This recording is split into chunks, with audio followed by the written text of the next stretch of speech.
আমরা আল্লাহর শুকরিয়া আদায় করব না করব না? আল্লাহর শুকরিয়া আদায় করলে আল্লাহ নিয়ামত বাড়িয়ে দেন, বলেন সুবহানাল্লাহ। আল্লাহর শুকরিয়া আদায় করছি এই জন্য যে তিনি আমাদের জন্য এত সুন্দর একটা পরিবেশ করেছেন, আবহাওয়াটা সুন্দর করে দিয়েছেন। চাঁদনি রাত, চাঁদের আলোয় খুবই সুন্দর ঝিলমিলে দেখা যাচ্ছে। তাছাড়া এখানে তো আলোকসজ্জা আমার যুবকেরা করেছেনই। যে আল্লাহ এত সুন্দর একটা পরিবেশ করে দিয়েছেন, সেই রবের শুকরিয়া আদায় করে সবাই বলছি আলহামদুলিল্লাহ। এই পরিবেশটা আজ থেকে 6 মাস আগেও এমন ছিল, আবার 6 মাস পরে থাকবে কিনা বলা যায় না। কারণ আমরা দেখতে পাচ্ছি যে ডোনাল্ড ট্রাম্প ক্ষমতায় এসেছে, ঠিক না বে ঠিক? যারা বলল যে আমেরিকাকে নিয়ে এত শক্তি দেখা, ওদের তো সেন্ট মার্টিন দিয়ে দিতে হবে, তারাই আবার দেখি বগল বাজাচ্ছে যে ডোনাল্ড ট্রাম্প এসেছে। কথা বলে না, ঠিক না বে ঠিক? সত্য বললাম তো? এখন আবার নতুন করে চিপা থেকে বলতেছে খেলা হবে। খেলা হবে, হবে, কিন্তু দিন কায়েমের খেলা হবে। কিসের খেলা হবে? দিন কায়েমের। আজ হোক কাল হোক এই বাংলাদেশের তাওহীদি জনতা বাংলার জমিনে কোরআন কায়েম করেই তারপরে ক্ষান্ত হবে। ইতিপূর্বেও আমরা বলেছিলাম, আমাদেরকে ধরেন, মামলা করেন, জেলে ভরেন, রিমান্ডে দেন, ফাঁসির কাস্টে ঝুলান, জেলখানার খাবার খাওয়ান, দেশ ছাড়া করেন, আমাদের তাড়ানোর জন্যে, আমাদের ধরার জন্যে, আমাদের মারার জন্যে টাকা পয়সা নষ্ট করেন। এত কিছু করা লাগবে না, শুধুমাত্র একটা কাজ করে দিতে হবে। একটা কাজ করলে সমস্ত আলেমদের জবান বন্ধ হয়ে যাবে।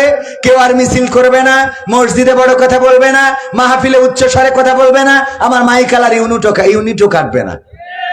সেই কাজটা কি বলেন তো?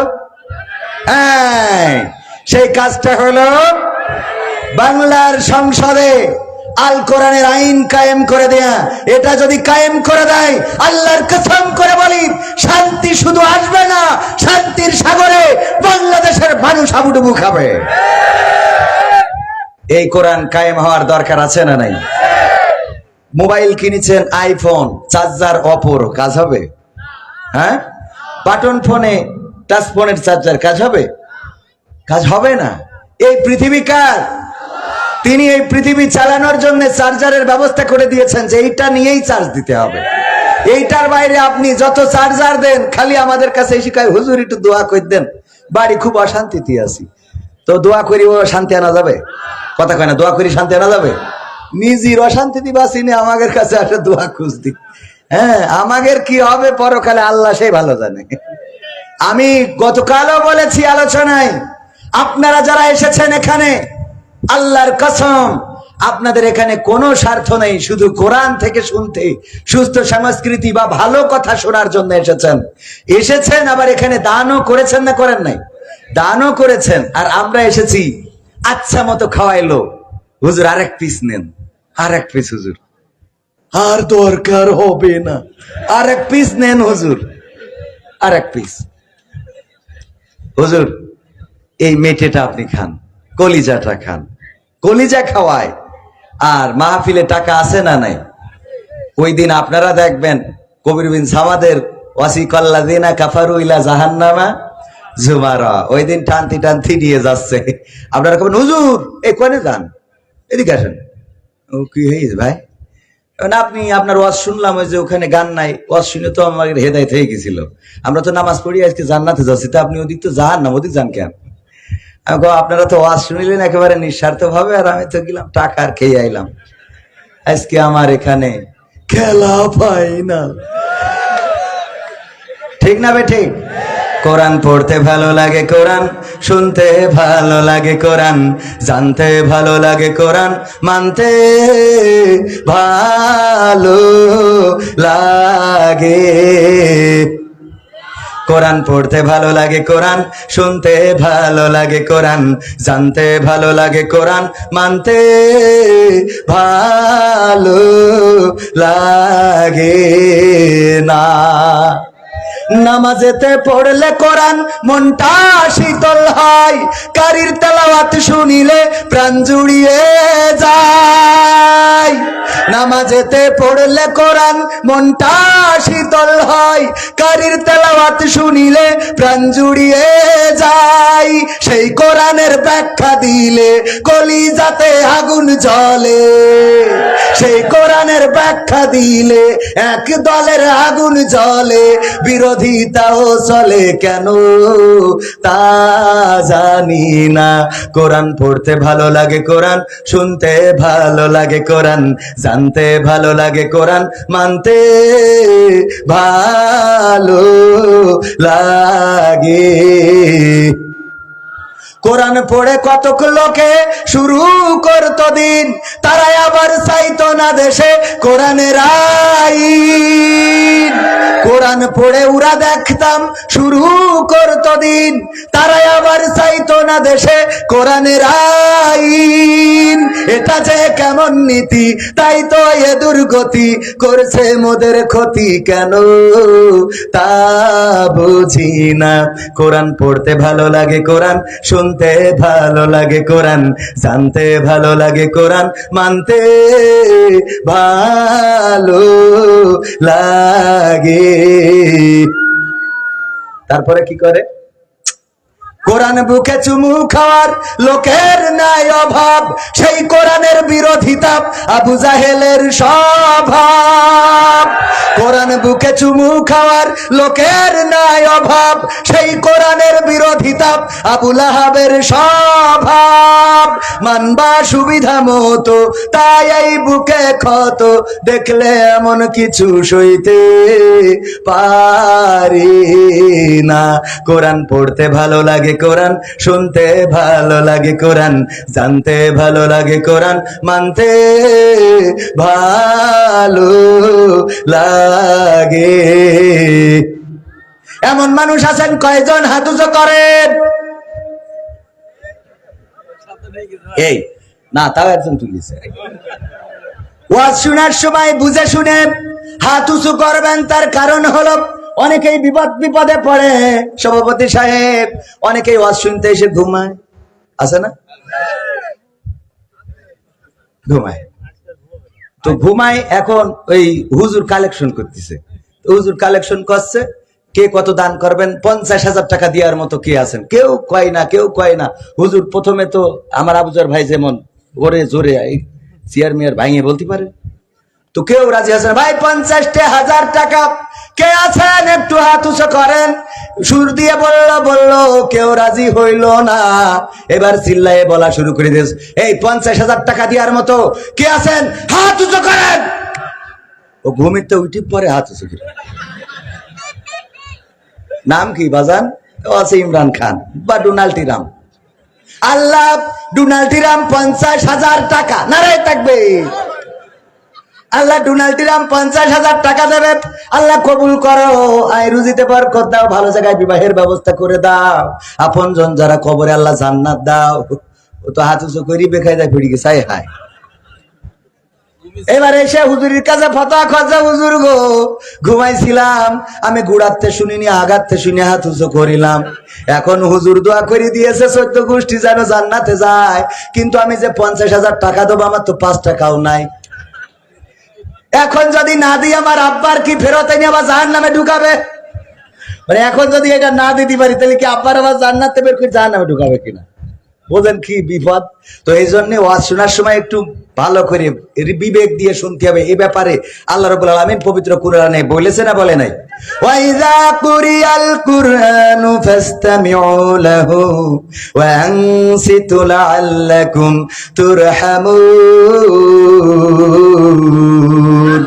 আমার আল্লাহ বলছেন, যখন তোমাদের সামনে কোরআন থেকে বলা হবে, কোরআন থেকে পড়া হবে, তখন তোমরা হৃদয়ের কান তোমরা চুপ থেকে শুনবে এবং হৃদয়ের কানটা খুলে দেবে, যাতে করে তোমাদের উপরে আল্লাহর রহমত বর্ষণ হতে পারে। বলেন সুবহানাল্লাহ। সুতরাং হৃদয়ের কান খোলার দরকার আছে না নাই? হৃদয় দিয়ে যদি না বোঝেন তাইলে ভুল জায়গায় হাত উঁচু করে ফেলবেন, আর ভুল জায়গায় যদি হাত উঁচু করেন বেকায়দায় পড়ে যাবেন। অনেক সময় নামাজের জন্য ওয়াদা করা দাঁড়ায় 5 ওয়াক্ত নামাজ পড়বেন। কারা কারা হাত উঁচু করেন? বুঝে শুনে হাত উঁচু করবেন, কারণ আপনি যদি বেনামাজি হন, গুনাহ একটা যে বেনামাজি, আপনি নামাজ পড়েন না কিন্তু হাত উঁচু করেছেন, ওয়াদা করেছেন ফজরের সময় বললো আসসালাতু খায়রুম মিনান নাওম, আর আপনি কম্বলটা টেনে মুড়ি দিলেন, গুনাহ হয়ে গেল 2টা। কয়টা?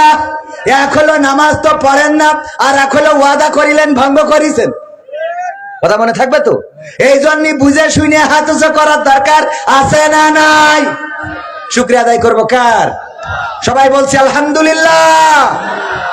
আলহামদুলিল্লাহর আওয়াজ যে জোরে হওয়া দরকার ছিল এখানে, আল্লাহ আস্তে বললেও শোনেন, জোরে বললেও শোনেন। তো আমরা জোরে বললে ক্ষতি আছে?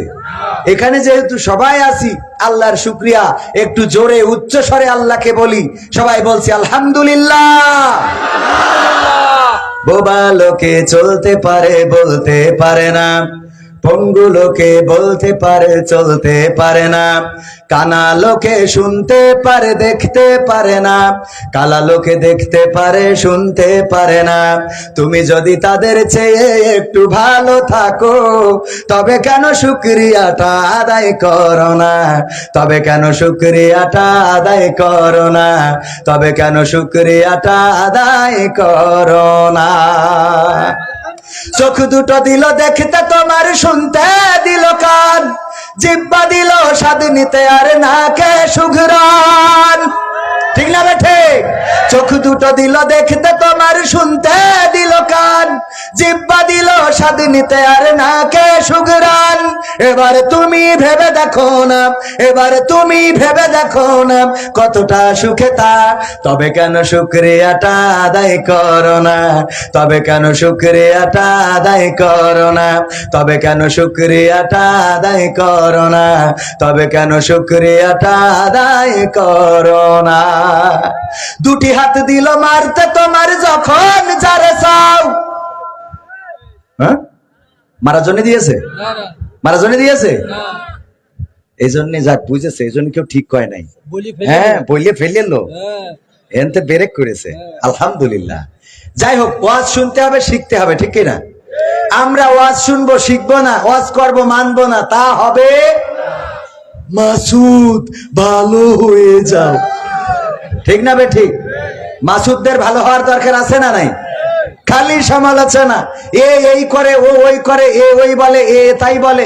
আমার আল্লাহ, আমি আজকে যে আয়াত দুটো নিয়েছি, এটা হুজুরদের জন্য। কাদের জন্য? হুজুরদের জন্য। আমি তো হুজুর না, আপনারা ভালো করে জানেন। আমার নিয়ে আলোচনা সমালোচনা আছে না নাই? আছে না নাই? এখানে লোক অনেক বেশি হয়েছে। আমার পাশের জেলা হিসাবে এত লোক, এই যে এখানে দাঁড়ানো হাজারো মানুষ, এই পাশে দাঁড়ানো, এই পাশে দাঁড়ানো, এই মানুষগুলো যে এখনো দাঁড়িয়ে আছে, কারণটা কি জানেন? এত লোক হওয়ার পিছনের কারণ জানেন? আপনারা জানেন না, আমি জানি। বলবো আপনাদের? না না, কোরআনের জন্য তো ওরা এত পাগল হয়ে গেছে এখন হয়েছে। ওগো আমার ভাইয়েরা, আল্লাহর নবী যখন মক্কায় দাওয়াতি কাজ শুরু করলেন, আবু জাহেল, আবু লাহাব হজের সময় প্রত্যেক তাবুতে যেয়ে বলল, দেখো খবরদার যাবা না, ওই জায়গায় যাবা না, ওই যে তাবুতে আছে মুহাম্মদ, আমাদের এলাকায় বাড়ি, সে নাকি নবী হয়েছে, সে ভুল বুঝায়, ও পাগল হয়ে গেছে, তার কাছে যাবা না, তার ওয়াজ শুনবা না, তার কথা শুনবা না, তার কথা কানে তুলবা না। প্রত্যেক তাবুতে যায় আর বলে, যায় আর বলে, যায় আর বলে। এই কথা যখন তাবুতে তাবুতে বলেছে, সবাই চিন্তা করলো হজ করতে এসেছি, সময় তো 1-1.5 মাস। কয় মাস? 1-1.5 মাস থাকা লাগে না? তো পাগলটারে একটু দেখে আসি। পাগল দেখার শখ মানুষের আছে না নাই? গ্রামে যদি পাগল ঢোকে দেখতে চাই না, চাই না? ওই আবু জাহেল কেউ জানে না নবী মুহাম্মদ কোন তাবুতে কোরআন পড়ে, কোন তাবুতে বসে আছে, কেউ জানে না। আবু জাহেল, আবু লাহাব দায়িত্ব নিয়ে সব তাবুতে তাবুতে বললো। বলার পরে ওরা যখন আল্লাহর নবীর কাছে আসলো, আর যখন চেহারা দেখলো, তেলাওয়াত শুনলো, কোরআনের বাণী, কোরআনের তেলাওয়াতকারী আব্দুল বাসেত যদি তেলাওয়াত করে গো, মনটা ভরে যায়, কলিজাটা ভরে যায় না, যায় না? আমাদের দেশে এমন কারি আছে, তেলাওয়াত করলে প্রতিটা মানুষ চিল্লায় আল্লাহু আকবার বলে দাঁড়িয়ে যায়। ঠিক না বেঠে? এই তেলাওয়াত যদি কারীরা করলে এত সুন্দর লাগে গো, আমার নবী যার উপরে কোরআন নাজিল হয়েছে নিজে তেলাওয়াত করতেছে, তাহলে সেই তেলাওয়াতটা কেমন? সুবহানাল্লাহ। এই তেলাওয়াত যখন শুনলেন, তখন নিজের অজান্তে সব তাবু থেকে তারা এসে আল্লাহর নবীকে দেখে কোরআন শুনে বলে দিলেন, লা ইলাহা ইল্লাল্লাহু মুহাম্মাদুর রাসূলুল্লাহ। সবাই একটু জিকির করেন, লা ইলাহা ইল্লাল্লাহ।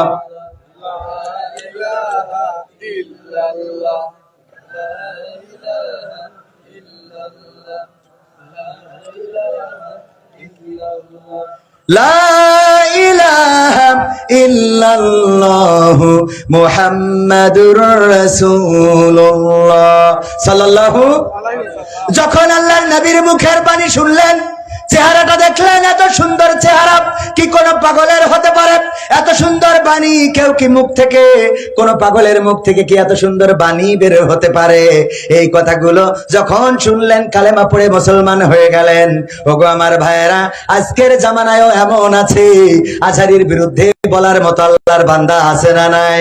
মিজানুর রহমান আজহারী যখন কোরআন হাদিসের কথা বলা ধরলেন, বললেন যে দেখো, সে বিবি খাদিজাকে নিয়ে এমন মন্তব্য করেছে, অমুককে নিয়ে এমন মন্তব্য করেছে। এই কথাগুলো বলার কারণে আজহারী ভাইয়ের পরিচিতি বেড়েছে না কমেছে? আমির হামজা ভাইয়ের বিরুদ্ধে বলার মতো আল্লাহর ওলি আছে না নাই? আল্লামা সাইদির বিরুদ্ধে বলার মতো আল্লাহর ওলি আছে না নাই? আল্লাহর ওলিরা আল্লামাদের বিরুদ্ধে কথা বললো, কোরআনের পাখিদের বিরুদ্ধে কথা বললো, আর আল্লাহ রাব্বুল আলামিন সিদ্ধান্ত নিলেন, আল্লাহ রাব্বুল আলামিন তাদের জনপ্রিয়তাটা আকাশচুম্বী করে দিলে। এখানে এত লোক হওয়ার পিছনে প্রচারটা বেশি হয়েছে। একদল পক্ষে প্রচার করেছে, আর একদল বিপক্ষে প্রচার করেছে, আর দুই পক্ষেরই লোক এসে যখন জড়ো হয়েছে, তখন যুবকেরা আর বসতে দিতে পারে? কথা কি বোঝা গেছে? এই জন্য পক্ষে যারা বলে তাদের জন্য আমাদের একটা দোয়া, আর বিপক্ষে যারা বলে তাদের জন্য দোয়া দুইটা। সুবহানাল্লাহ। পক্ষে যারা বলে তাদের জন্য কয়টা দোয়া?